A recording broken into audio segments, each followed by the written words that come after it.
gotta be kidding me.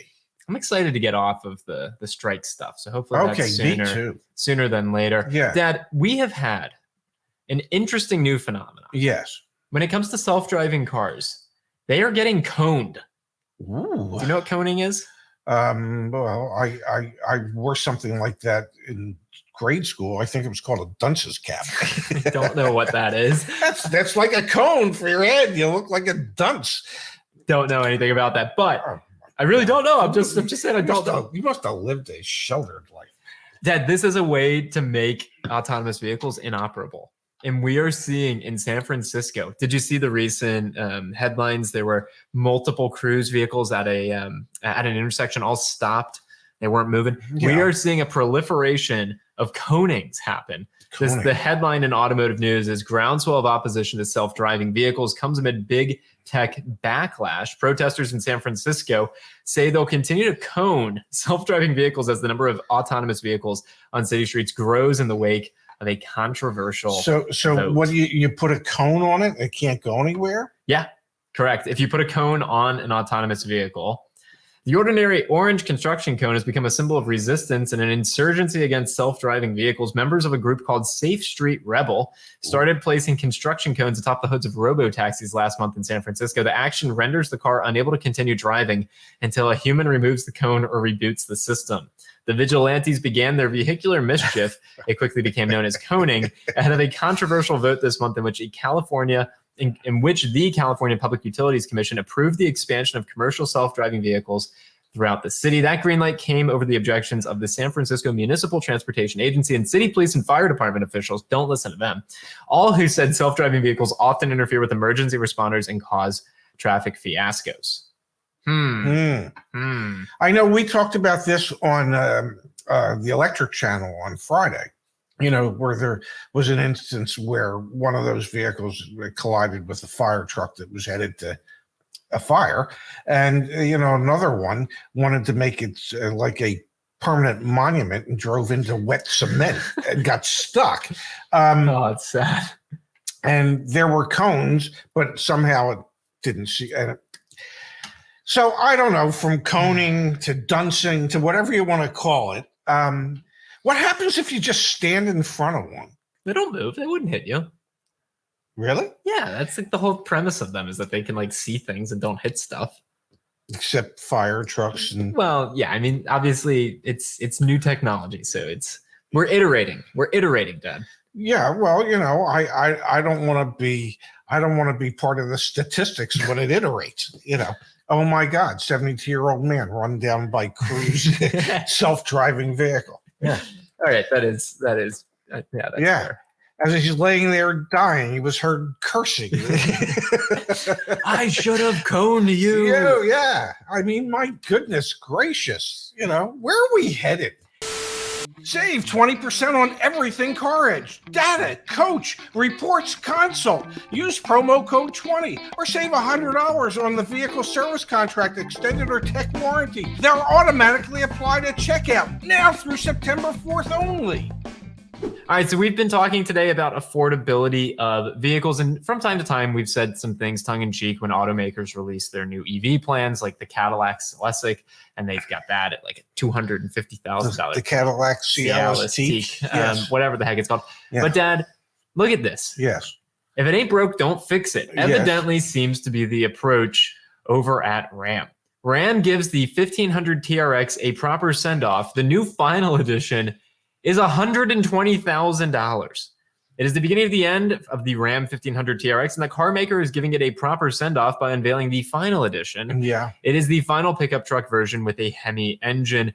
Dad, I think Ram, and really Stellantis in general, has a bit of a playbook here. They continue to come out with final editions, night editions. It's literally just some like different badges and the biggest freaking engine they can put in their car. Oh, sure. And they charge an arm and a leg for it.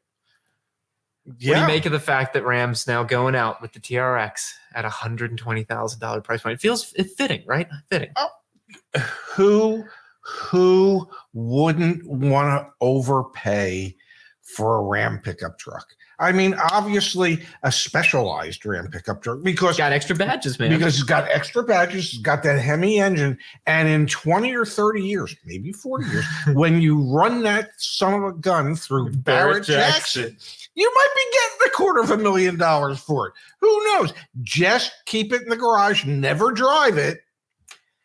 You know, there are car collectors out there that just they want to have stuff. They want to have it. You know, they buy stuff not to drive it, just to say they have it. Okay. I don't get it. You know, but basically I drive a car. Well, I have a car, not really to drive it because I don't really put very many miles on. I don't know why the hell I buy a car. But it just seems for a mass market pickup truck, even though the TRX version of it is not specialized one.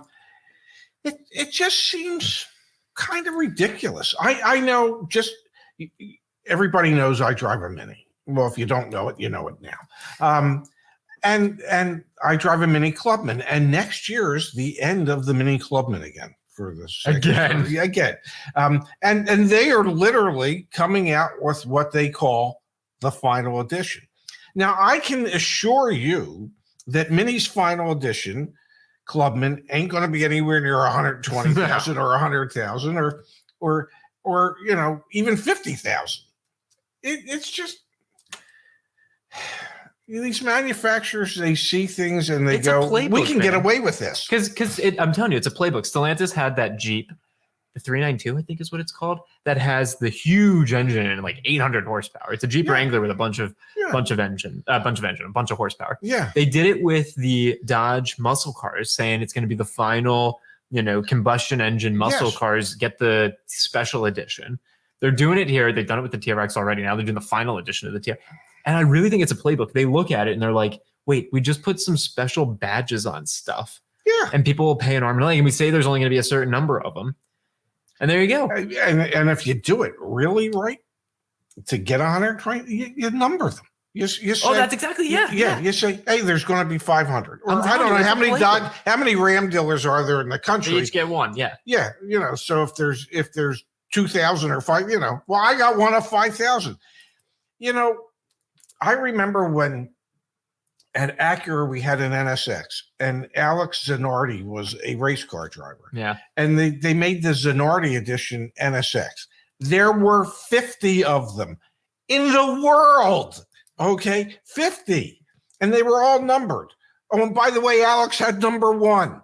Okay. So there were 49 that were for consumption.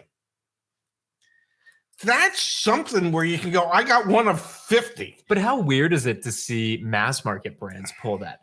Ferrari does it, makes sense. An NSX, I got it. Yeah. A TRX, you know, final edition, a Jeep. Anyway, I just found it to be pretty fascinating, pretty interesting. All right, we've got 2 stories here for Really You've Got to Be Kidding Me, and then a thoughtful contribution just came in the chat, so we will turn our attention there. The first one. Yes. U.S. judge denies Hyundai Kia class action settlement. A federal judge has denied Hyundai and Kia's proposed $200 million settlement with consumers who had their vehicles stolen. Yes. This saga continues for Hyundai Kia. $200 million is a lot of money, man, and that got denied. Not enough. Well, it wasn't that it was not enough. It was that there were preset amounts that you would get if your vehicle was totaled or destroyed. And so it didn't matter if it was a 2011 or a 2020. The amount was the same. And the judge said, well, you know, that's wonderful, except I got to believe that the 2020 is worth more than the 2011. So there seems to be an inherent unfairness about how people are going to get paid for that loss. And to me, you know, it was like, oh, somebody applied common sense to this. So I believe Hyundai Kia they're working on on tweaking the payouts so that they can be more fair. You know, because let's face it, the person who had a 2020, well, their loss is significantly more than the person whose 2011 was stolen. Definitely. Yeah. All right. Well, that saga will continue and we'll provide updates. The other story for really, you got to be kidding me, Yes. Fox, this dealership in Yes. Brooklyn, man. We're going to be talking about them again here in just a moment. Judge. Mitsubishi within its rights to terminate New York dealership. New York judge Yes. rules Mitsubishi North America was within its rights to terminate a dealership that had nearly 8,000 consumer protection violations. Mitsubishi Motors North America had sufficient grounds to terminate a New York City dealership after it pleaded guilty to committing at least 7,939 consumer protection violations in the sale of used vehicles, a federal court has ruled. This is... It's coming from freaking Mitsubishi of all OEMs, but Yes. this is an OEM, demonstrating that they have the power to end relationships with their franchisees when they break the rules. And it is written into the franchise agreements that there are certain reasons that a manufacturer can terminate